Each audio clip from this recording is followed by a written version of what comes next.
You have experienced complete darkness, a power outage at night, a room with blackout curtains pulled tight, a basement with no windows and the door closed. For a few minutes, maybe an hour, you sat in a space where no photons reached your retinas. Then the lights came back, the power returned, you opened the curtains, and everything was normal. Nothing happened because nothing had time to happen.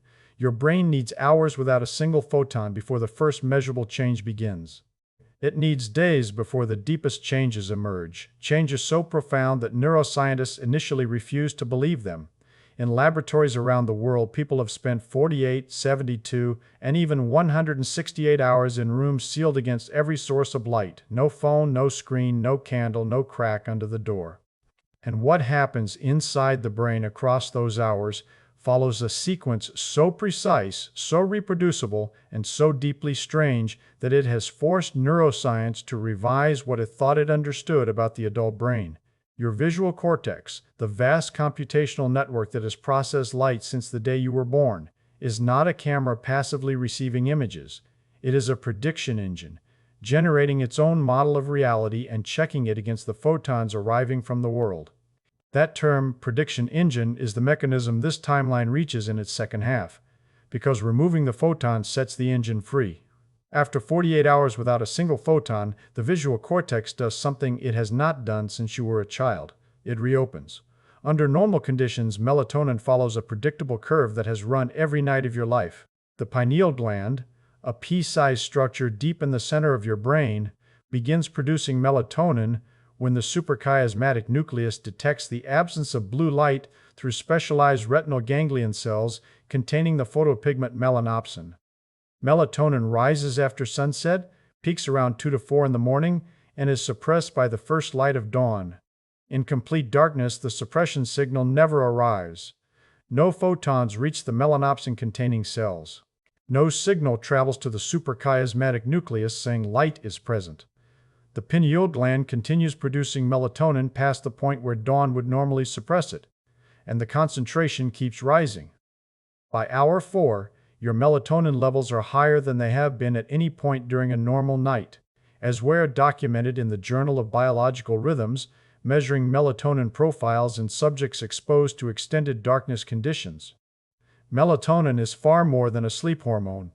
It is one of the most potent endogenous antioxidants your body produces.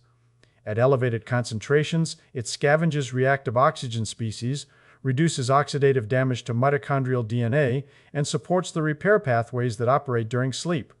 The darkness has converted your pineal gland from a pulse dispenser rationing melatonin to 8 hours per night into a continuous infusion source, flooding the system with a molecule your body normally restricts. If you have ever wondered why you feel different after sleeping in a room that is genuinely dark, not dim, not mostly dark, but sealed against every source of light, the melatonin concentration is measurably different. Every photon that reaches your retina during the night activates the melanopsin pathway and suppresses melatonin output. The physics is unforgiving. Melanopsin responds to wavelengths between roughly 450 and 480 nanometers, the blue portion of the visible spectrum, and a single LED standby indicator on a television, a phone screen charging across the room, or a hallway light seeping under the door, delivers enough photons in that wavelength range to activate the retinal ganglion cells and send the suppression signal to the suprachiasmatic nucleus. Even dim light, as low as 5 to 10 lux, roughly the brightness of a candle at 2 meters, reduces melatonin production by 50% or more. Your pineal gland does not distinguish between a dim room and a bright room. It distinguishes between dark and not dark. The difference between a room with a standby LED and a room sealed against every photon is the difference between a half dose and a full dose of your own endogenous repair molecule. Your visual cortex receives approximately 10 billion bits of information per second from your retinas during normal waking vision. In complete darkness, that input drops to zero. Not reduced, eliminated entirely, 10 billion bits per second to none. Silence does not quiet the visual cortex, it amplifies it. The principle is called homeostatic plasticity, as Torrigiano described in Cold Spring Harbor Perspectives in Biology, and it operates as a universal scaling mechanism across neural circuits. When a circuit receives less input than expected, the neurons increase their own sensitivity to compensate. Receptor density on postsynaptic membranes rises. The voltage threshold required to fire an action potential decreases. The gain of the circuit increases with every hour of missing input, a self-correcting mechanism that exists to keep neural circuits operating at their target firing rate even when the environment changes. By hour 8 to 12, your visual cortex is significantly more sensitive than it was when the darkness began. If you were to turn on a single candle at this point, the light would appear blindingly bright, because the amplified cortex would process a single candle's output with the sensitivity it normally reserves for broad daylight. Your eyes have not changed. Your retinas are operating normally. The amplification happened entirely inside your brain, at the level of the synapses and the postsynaptic receptors in the cortical neurons themselves. Each synapse inserting more receptor proteins into its membrane, each neuron lowering the voltage threshold at which it fires, the cumulative effect being a visual processing system running at a sensitivity it has never needed during normal life, because normal life provides 10 billion bits per second of input to process. The amplification is the system working exactly as designed, maintaining its target firing rate by increasing sensitivity when input decreases.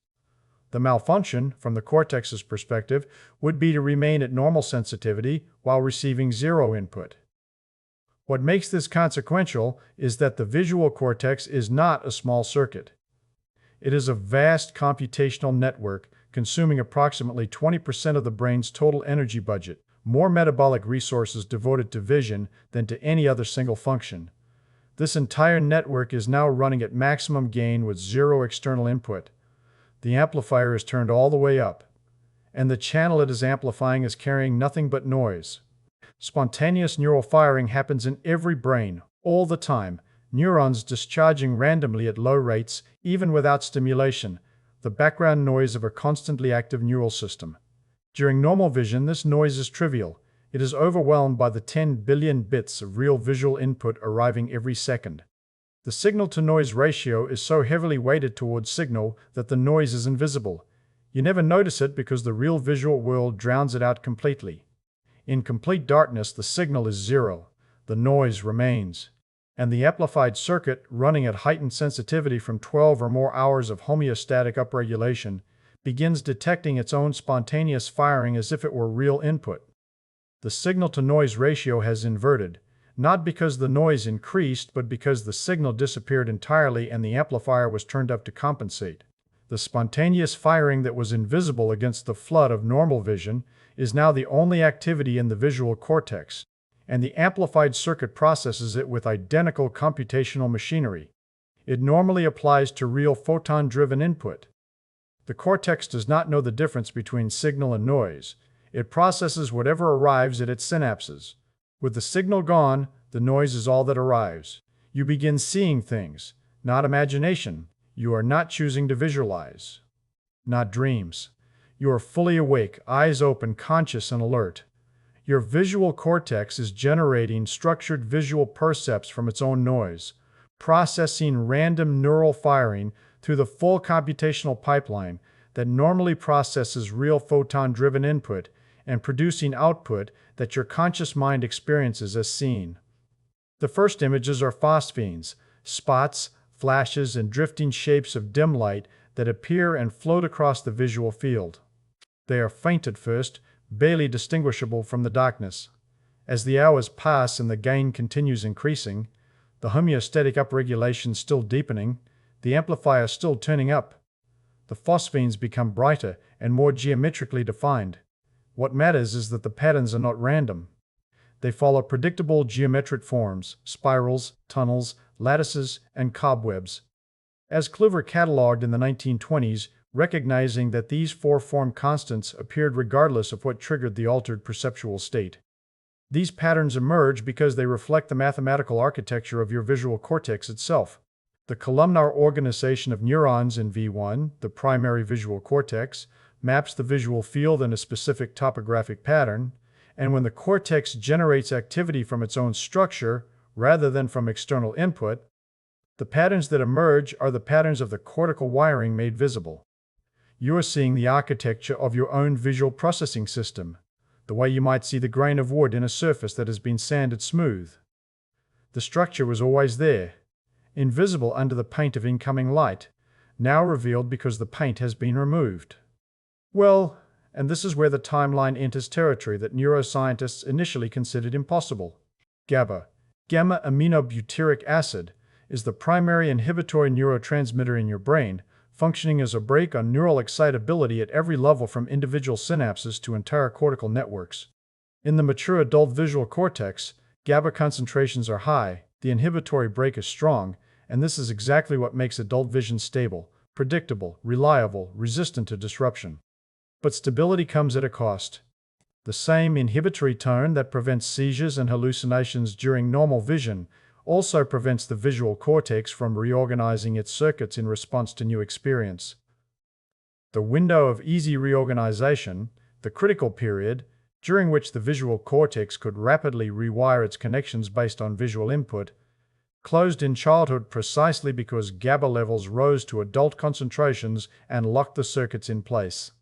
By age 8 or 9, the visual cortex was set, the connections hardened, the flexibility of childhood vision traded for the stability of adult perception. Extended darkness reverses part of this trade. In animal models, after 24 to 48 hours of complete darkness, GABA levels in the visual cortex decrease measurably. The inhibitory brake loosens.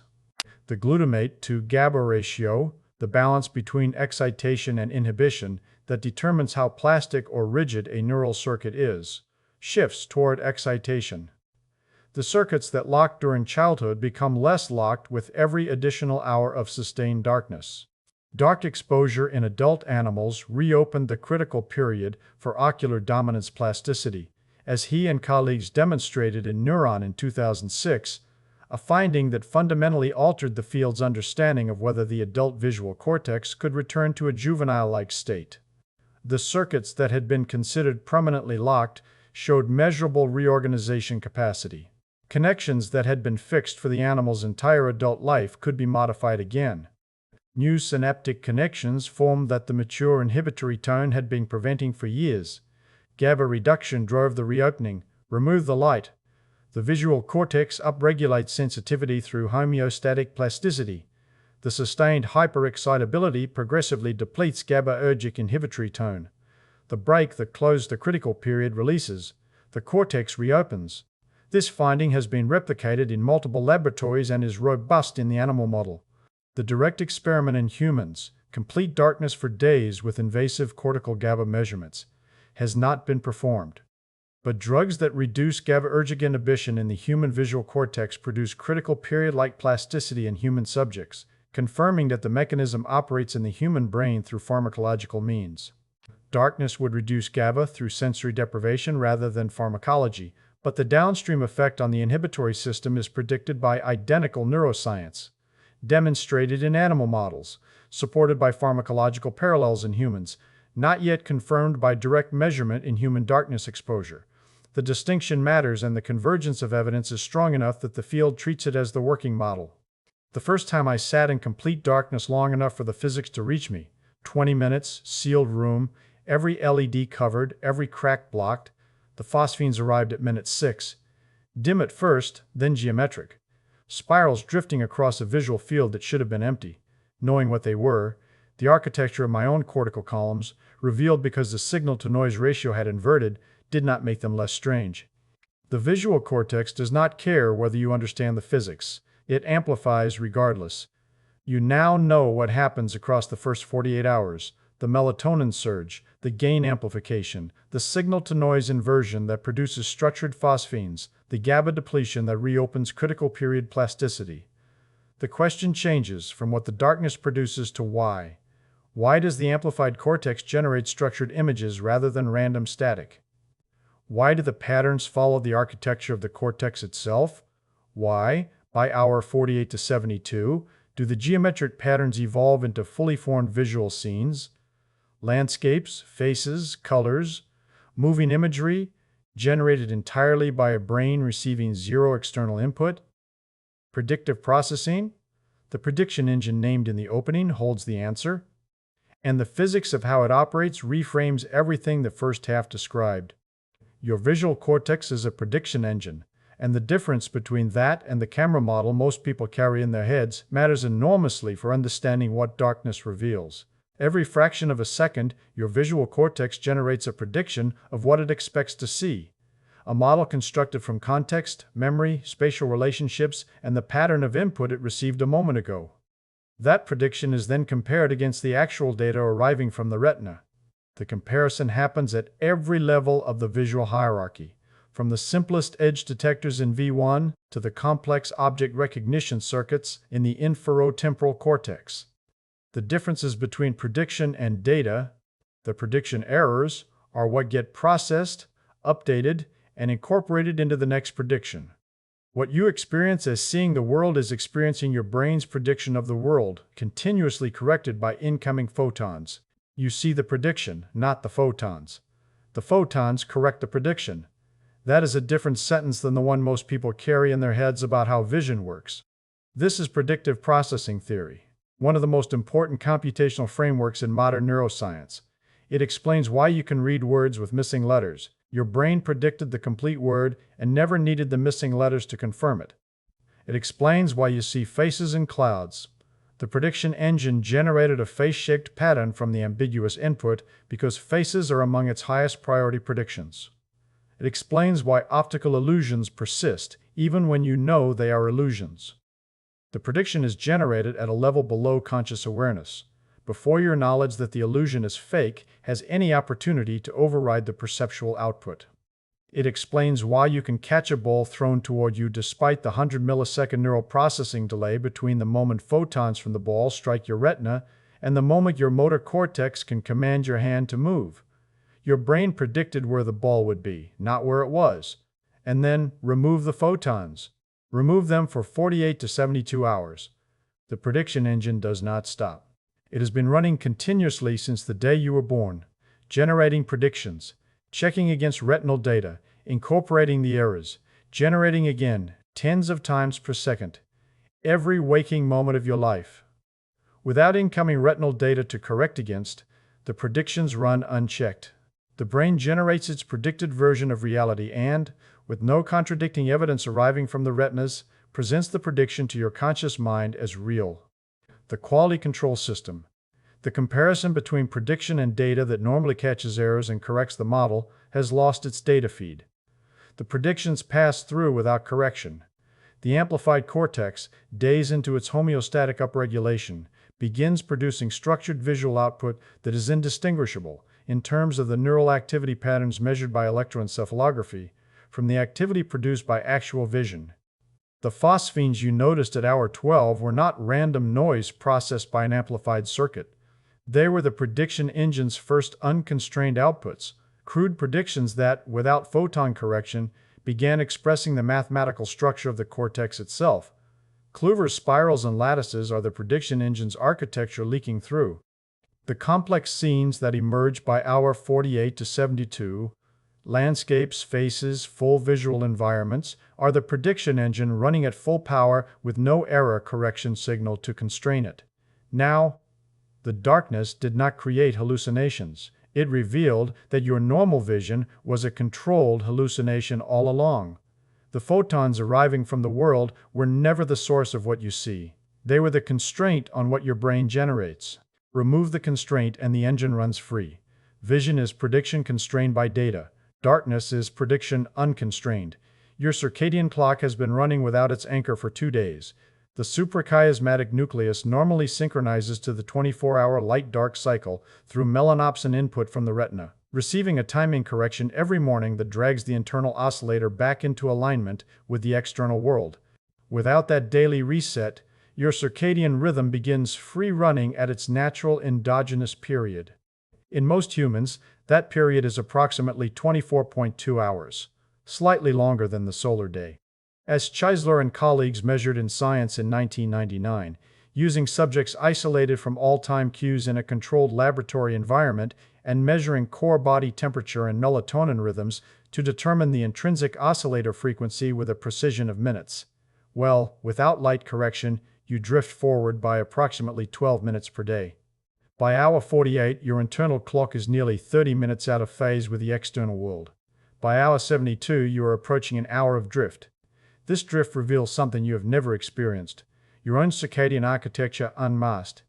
The cortisol awakening response still fires, but at a time your body chose, not a time the sun imposed. The temperature rhythm still oscillates, core body temperature dropping to its nadir in the subjective night and rising toward the subjective morning, but on a schedule that no longer corresponds to any clock on the wall. If you check the time after 72 hours in darkness, your body's conviction that it is early morning might coincide with an afternoon sun. Some people have circadian periods closer to 24.5 hours, the natural night owls whose clocks drift further faster. Others are closer to 24.0, the natural morning people whose clocks need almost no daily correction. In darkness, the mask comes off. You meet your own oscillator for the first time. By the third day, your sensory hierarchy has reorganized. Vision, which consumed 60% of your neural processing budget for your entire conscious life, is offline. The brain has reallocated those computational resources to the remaining senses, and the reallocation is measurable. Auditory acuity sharpens. Sounds that were previously below conscious detection become noticeable at resolutions you have never experienced with your eyes open. Your own heartbeat, previously masked by the constant flood of visual processing, becomes audible, because the auditory cortex is receiving attentional resources it has never had access to. The blood flow in your ears produces a faint rushing sound you have never noticed.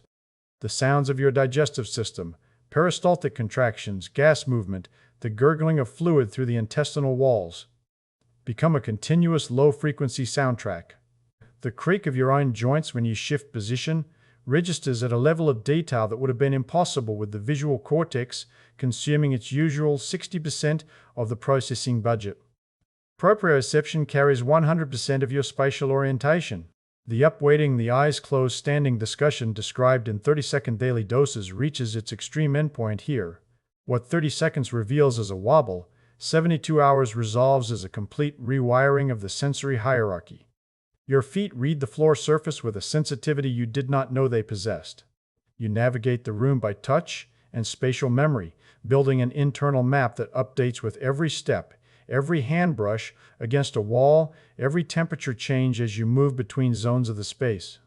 When light returns after 72 hours, the experience is not simply seeing again. The visual cortex has been amplified to maximum gain.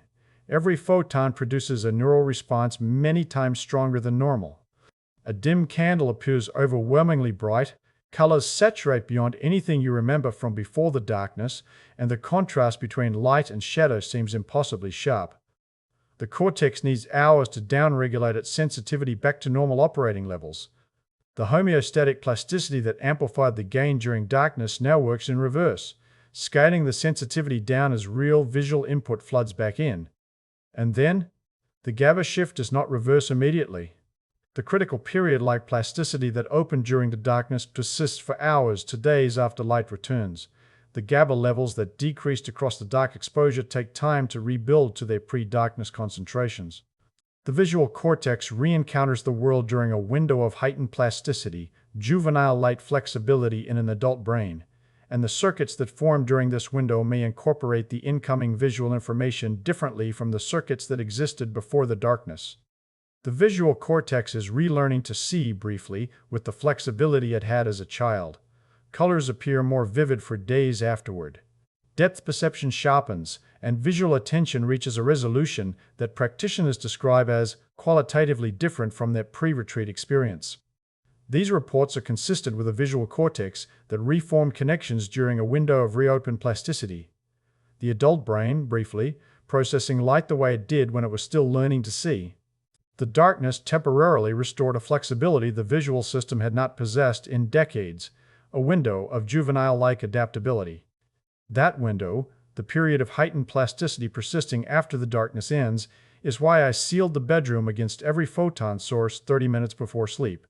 Not for the melatonin alone, though the melatonin at full production is measurably higher than what the pineal gland delivers in a lit room.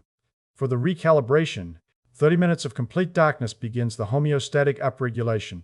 The gain amplification, the 72-hour retreat drives to its extreme, operating here at a gentler gradient. The visual cortex receives a nightly recalibration stimulus. The proprioceptive and auditory systems receive 30 minutes of forced upweighting. The circadian system receives the strongest possible signal that night has arrived. Complete photon absence rather than the mixed signals of a lit room at bedtime. Anyone with a history of psychotic episodes, severe anxiety, or photosensitive epilepsy should consult their physician before deliberately extending periods of complete darkness. The sensory deprivation that benefits most individuals may destabilize vulnerable neurological systems. Every mechanism the 72-hour retreat activates exists on a continuous gradient that begins at minute 1. The neurochemistry has no switch that flips at hour 48.